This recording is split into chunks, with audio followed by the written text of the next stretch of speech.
जींद की दीवान खाना मार्केट में अवैध कब्जों पर चला प्रशासन का पीला पंजा।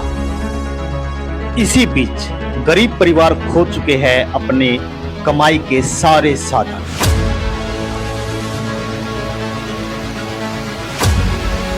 आखिर क्यों है इन गरीबों की आंखों में आंसू?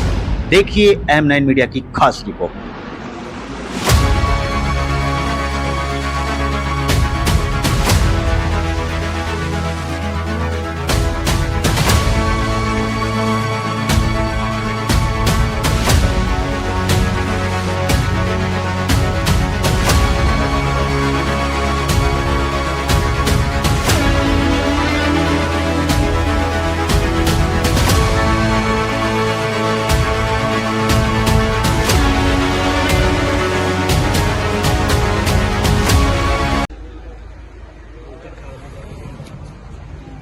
हे मेरे ब्रह्मांड देवता, जिसने हमारे घर उजाड़े उसका सत्यानाश हो।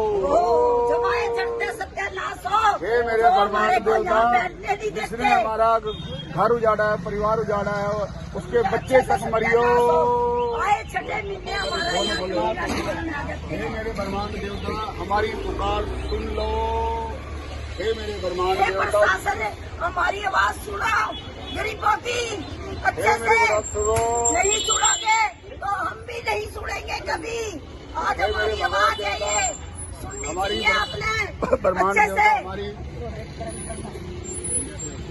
ऐसे आवाज सुनो। जिसने हमारा नाश किया है उसके भी बच्चे मरे और हमारे भी जो है किसी को क्या कहते शांति मिले। हैं, हम बीचों बीच बैठे हैं, पटड़ी में बैठे हैं। पटड़ी वालों को परेशान किया जा रहा है, उनके बच्चों के घर उजाड़े जा रहे हैं।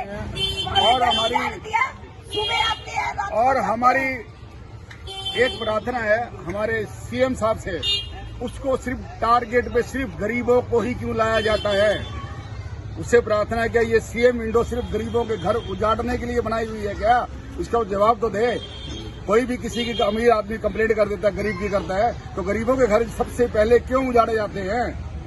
आप अभी मिड्डा जी के पास गए थे तो क्या आश्वासन दिया उन्होंने? जब हम मीडा जी के पास गए, वो बाहर गए हुए थे, वो मिले नहीं तो वो हमारी बहुत ज्यादा हेल्प करते हैं।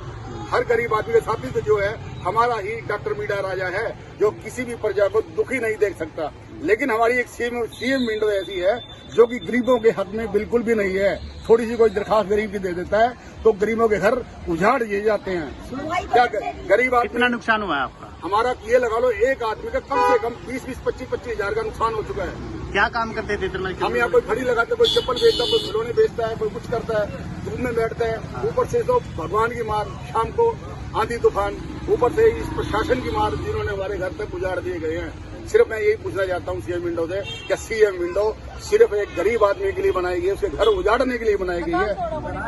समझे बात? जो अवैध कब्जे किए हुए देखिए आप, जिन्होंने बरामदे जो कवर किए हुए हैं, जो कंप्लेंट करते हैं, उनकी तरफ से कोई नहीं। क्यों? क्योंकि लिए उनको उजाड़ दिया जाता है। क्या गरीब आदमी वोट नहीं देता? क्या गरीब आदमी सरकार के साथ नहीं है? गरीब आदमी ही सबको ऊपर उठाता है और गरीब आदमी को सबसे पहले कुचला जाता है। ऐसा क्यों? ये कब तक चलेगा? लेकिन गरीब आदमी जब जाग गया तो ये देख लो, सीधी ब्रह्मांड में आवाज लगाता, ब्रह्मांड के लगाते लोग सब कुछ तबाह कर देगा। जब भगवान अभी आप क्या चाहते हो? मुआवजा चाहते हो या फिर यहाँ पर दुकान दोबारा शुरू करना चाहते हो? कि हमारे को उठाया न जाए, हमारे को बर्बाद न किया जाए, हमारा जो नुकसान हुआ है वो नुकसान भरपाई की जाए। कितना नुकसान हुआ आपका? एक आदमी का तो ये लगा लो कम से कम 20-25 हजार रुपये का नुकसान है, कम से कम है। जब आपका सामान तोड़ा गया था, क्या उस पर जो सामान जो आप बेचते वो भी रखा रहा? फिर आपकी चीजों को तोड़ा? कुछ नहीं रखा, हमारे को सामान उठाने भी नहीं दिया गया, उसके बीच में ही तोड़ दिया गया। हमने बस हाथ पैर जोड़ने के सामने बच्चे उनके ऊपर चढ़ा। नुकसान हुआ आपको, एक बार दिखाओगे आप? नुकसान? हाँ, ये आप ये देखिए, यहाँ पे स्टार्ट हो गई। देखिए, ये देखो, ये देखिए, सब कुछ तोड़ दिया गया। यानी कि एक भी चीज ऐसी नहीं छोड़ी गई जो कि गरीब आदमी ने ठीक भी नहीं करा सकता। इसको गरीब आदमी ठीक करा के काम भी नहीं चला सकता। क्यों? उसके पास रोजगार तो है नहीं, कुछ भी तो नहीं है। ये देखिए, ये देखिए, ये देखिए कितना बड़ा नुकसान करके गए हैं। गरीब आदमी एक भट्टे नहीं लगा सकता। एक खट्टा भी नहीं लगा सकता, अपनी रोटी भी नहीं खा सकता, तो ठीक कहाँ से कराएगा? ये देखिए।